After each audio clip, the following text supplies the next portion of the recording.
ಇವರು ಅದಕ್ಕೆ ಆಸೆ ಜಗತ್ತಿನ ಆಸೆ ಭೋಗಗಳಿಗೆ ಬಲಿಯಾದವರು ಗೃಹಸ್ಥರು. ಅದೆಲ್ಲ ಬೇಡ ಅಂತ ತ್ಯಾಗ ಮಾಡಿ ಬಂದವರು ಸನ್ಯಾಸಿಗಳು. ಹಂಗಾಗ್ಬಿಟ್ಟು ಅವ್ರದ್ದು ಇವ್ರದ್ದು ಹೋಲಿಸೋದು ಬೇಡ ಅಂತ ಹೇಳಿದ್ರು.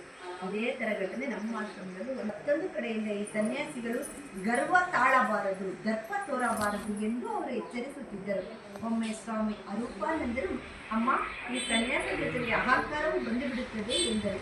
ಶ್ರೀಮಾತೆಯವರು ಇದನ್ನು ಅನುಮೋದಿಸುತ್ತಾ, ನಿಜ ನಿಜ, ಬಹಳ ಪ್ರತಿಷ್ಠೆ, ನನಗವನು ನಮಸ್ಕಾರ ಮಾಡಲೇ ಇಲ್ಲ, ನನ್ನನ್ನು ಅವನು ಸರಿಯಾಗಿ ಸನ್ಮಾನಿಸಲೇ ಇಲ್ಲ, ನನಗೆ ಸಲ್ಲಬೇಕಾದ ಗೌರವ ಸಲ್ಲಲೇ ಇಲ್ಲ ಅಂತ ಹೀಗೆ ಏನೇನೋ ಪ್ರತಿಷ್ಠೆ ಬಂದು ಬಿಡುತ್ತದೆ.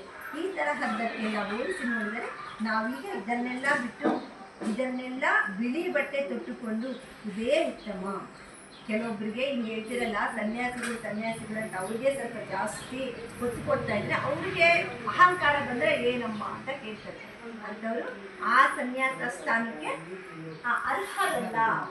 ಸನ್ಯಾಸ ಸ್ಥಾನ ಬಂದ ಮೇಲೆ ಅವ್ರಿಗೆ ಯಾವುದೇ ಥರದ್ದು ಅಹಂಕಾರ, ಬಿಗುಮಾನ, ಮತ್ತೆ ನನಗೆ ಅವ್ರು ಸನ್ಮಾನ ಮಾಡಲಿಲ್ಲ, ಮಾತಾಡಿಸ್ಲಿಲ್ಲ, ನನಗೆ ಗೌರವ ಕೊಡಲಿಲ್ಲ, ಇದು ಯಾವ ಥರದ್ದು ಇರಬಾರ್ದು. ಸಿಟ್ಟು ಮೊದಲೇ ಇರಬಾರ್ದು. ಕೋಪ ಬಂದಿದ್ದಾನೆ ಅಂದರೆ ಸನ್ಯಾಸ ಸ್ಥಾನಕ್ಕೆ ಅವನು ಅರ್ಥನಲ್ಲ, ಕೋಪಿಸ್ಕೊಳ್ಳೇಬಾರ್ದು ಯಾವ ಕಾರಣಕ್ಕೂ ಅಂತ ಹೇಳ್ತಾರೆ.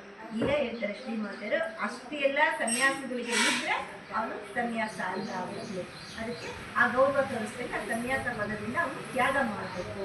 ಅಹಂಕಾರ ಯಾವ ಕಾರಣಕ್ಕೂ ಸನ್ಯಾಸಿಗೆ ಇರಬಾರ್ದು ಅಂತ ಹೇಳ್ತಾರೆ. ನೆಕ್ಸ್ಟ್ ಮುಂದೆ ಇನ್ನೂ ಏನೇನು